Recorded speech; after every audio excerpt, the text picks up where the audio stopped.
এত গরমের মধ্যে যদি একটু ঠান্ডা ঠান্ডা ডেজার্ট খাওয়া হয় তবে কিন্তু মন্দ না।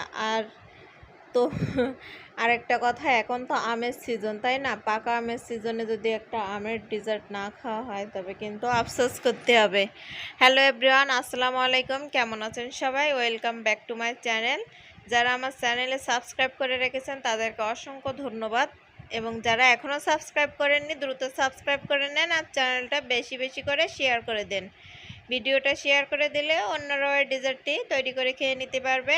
আর গরমের সময় কিন্তু এই ডেজার্টটা খুবই শান্তির একটা ডেজার্ট। আসলে মুখে দেবেন অনেক মজা লাগবে এবং ঠান্ডা ঠান্ডা লাগবে গরমের সময়।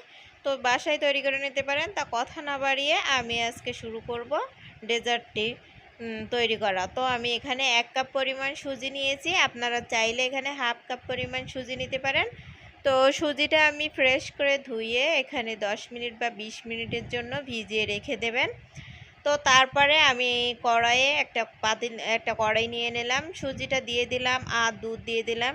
তবে একটা কথা, এই দুধে কিন্তু সিদ্ধ হবে না, আরও একটু দুধ দিয়ে দিতে হবে বা পানি দিয়ে সাবুদানাটা সিদ্ধ করে নিতে পারেন। তো তারপরে আমি এখানে চিনি দিয়ে দিলাম আর একটু পাউডার মিল্ক দিয়ে দিলাম, দিয়ে ভালো করে মিক্সড করে তারপরে আমি চুলাটা অন করে দিলাম। তো চুলাটা অন করার পরে আপনাদের যদি মনে হয় সাবুদানাটা সিদ্ধ হয়নি, সেক্ষেত্রে আপনারা চুলাটা অফ করে রেখে দিতে পারেন কিছুক্ষণের জন্য, দেখবেন সাবুদানাটা সিদ্ধ হয়ে যাবে। তো এই যে আর ঘনত্বটা কিন্তু আপনারা একটু পাতলাও করতে পারেন বা ঘনও রাখতে পারেন, তবে বেশি ঘন করে দেবেন না। তবে আর এমনি তো সাবুদানা তো একটু পরে ঘন হয়ে যায়। তো আমি একটা গামলায় মানে সাবুদানাটা ঢেলে নিচ্ছি। তো তারপরে এদিকে আমি দিয়ে দিলাম এখানে আমি 2 কাপ পরিমাণ আম দিয়ে দিলাম আর দিয়ে দিলাম 2 চামচ পাউডার মিল্ক আর দিয়ে দিলাম চিনি। পাউডার মিল্কটা আপনারা স্কিপ করতে পারেন। তো আমের কালারটা পুরোপুরি নিয়ে আসার জন্য আমি কিন্তু একটু ফুড কালার ইউজ করেছি, জাফরান কালার। তো আপনারা না চাইলে স্কিপ করতে পারেন। তো তারপরে হালকা একটু মিল্ক দিয়ে দিলাম, দিয়ে কর্নফ্লাওয়ার দিয়ে দিলাম। আমি এখানে 3 টেবিল চামচ কর্নফ্লাওয়ার গুলে তারপরে দুধ দিয়ে গুলে আমি এখানে দিয়ে দিলাম যাতে এটা ঘন হয়ে যায়। তো নাড়তে চাড়তে কিন্তু আমটা অনেকটা ঘন হয়ে এসেছে, এই যে দেখলে বুঝতে পারছেন কতটা ঘন হয়ে এসেছে। আর কর্নফ্লাওয়ার না দিলে ঘন হতে একটু দেরি হবে, তো কর্নফ্লাওয়ার দিয়েছি যাতে একটু ঘন হয়ে যায় দ্রুত।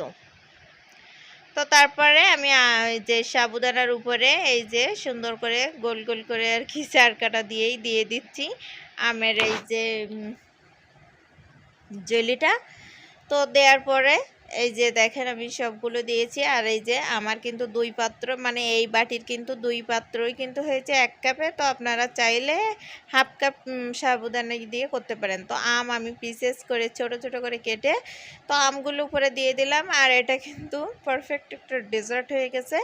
আর গরমের দিনে এই ডেজার্টটা খাবেন, আসলেই শান্তি লাগবে। খুবই আরামপ্রিয় একটা ডেজার্ট। তো বাসায় তৈরি করে নিতে পারেন আর এই গরমের দিনে যে কোনো টাইমে তৈরি করে রেখে দিতে পারেন ফ্রিজে। হালকা ঠান্ডা যদি হয় তবে তো আর কথাই নেই। তো খুবই ভালো লাগবে এবং মজাদার একটা ডেজার্ট। আপনারা আমের সময়, পাকা আমের সময় এমন একটা সাবুদানার ডেজার্ট তৈরি করে নিতে পারেন। তো আমার চ্যানেলটা সাবস্ক্রাইব করে দেবেন আর ভিডিওটা বেশি বেশি করে একটু শেয়ার করে দেবেন। আর কতটা পারফেক্টলি হয়েছে, আপনারা চাইলে এটা পাতলাও করতে পারেন, মানে আর একটু ঘনও করতে পারেন, কোনো অসুবিধা নেই। আমি একটু ঘন করেছি, আপনারা চাইলে আর একটু পাতলা করে নিতে পারেন। আপনারা এখানে একটু কাস্টার্ড পাউডার দিতে পারেন, আরও ভালো লাগবে। আল্লাহ।